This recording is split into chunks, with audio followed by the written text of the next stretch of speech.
Liebe Freunde von Winemaker, wir sind heute hier bei Asara Wine Estate und ich habe hier François, den Winemaker von Asara, den ich jetzt ein paar Fragen stellen werde, damit ihr einfach noch ein bisschen mehr über das Weinmachen hier bei Asara erfahrt. François, thank you for having us here, and how did you become a winemaker? That's the first question I want to ask you.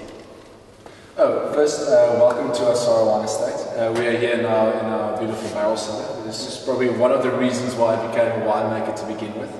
But overall, my family has got quite a tradition in the wine industry of South Africa. My grandfather bought a farm just outside Stellenbosch. Okay. My father taught the soil after him, and now it's my brother's turn.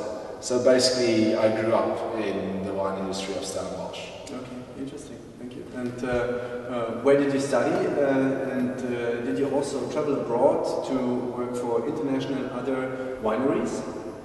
Well, just in Stellenbosch, I've got the University of Stellenbosch, of course. Yes.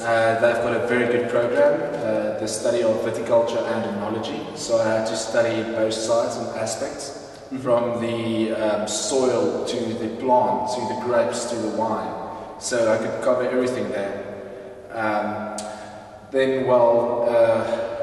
Let's repeat the question. The question, yeah, is you also went abroad to get more experience from other cultures or other winemakers.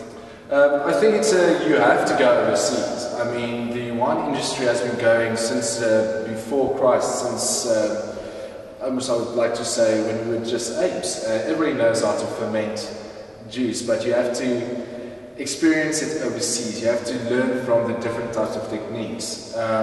In South Africa, we're more New World, and I did try to go to more New World countries like Canada, Americas, then also in Australia, where I learned quite a lot about the art of New World winemaking. Now my next challenge is probably going to be to go to more European countries to learn how the older world try to do it. I've been to Italy just recently, learned about some of their styles of Amarone in the Valpolicella area, and I must say that I look forward to my next trip to Europe again. Okay, thanks. And since when are you working for Asara here? I started in 2009. It was quite an interesting start for me here at Asara, quite a young winemaker, and trying to actually change a couple of things here in the estate. Fell on deaf ears quite often, but luckily we're bringing it through, and I think Asara is ready for the coming years. Great, thanks.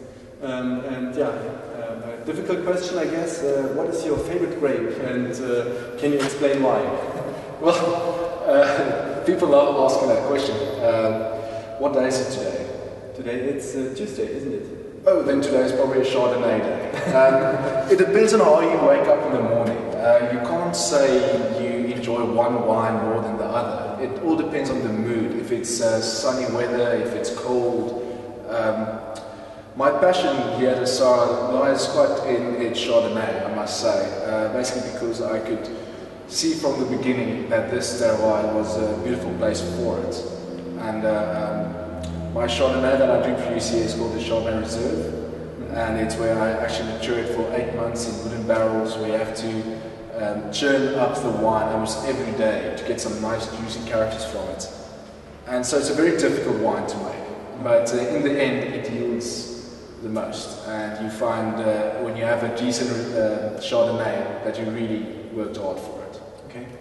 And the last question, how many liters are you producing every year, and what is the proportion between the red and the white wine? Okay, so here at Asara we do 110 hectares, that's under vine. That 110 hectares will yield roughly between 800 and 900 tons of grapes. Okay. And from that I can basically get out 600,000 liters. 600,000, okay. Yeah, so that's quite a lot. Oh. And then mostly red. We have almost 65% is red wine, and then 35 is white. Okay. François, thank you very much. It was a pleasure to be here. The pleasure was all mine. Thank you for the information. Okay. Liebe Freunde von Winemaker, ich hoffe, es hat euch gefallen und bleibt dran. Es geht gleich ab zum nächsten Weingut. Ciao, bis bald.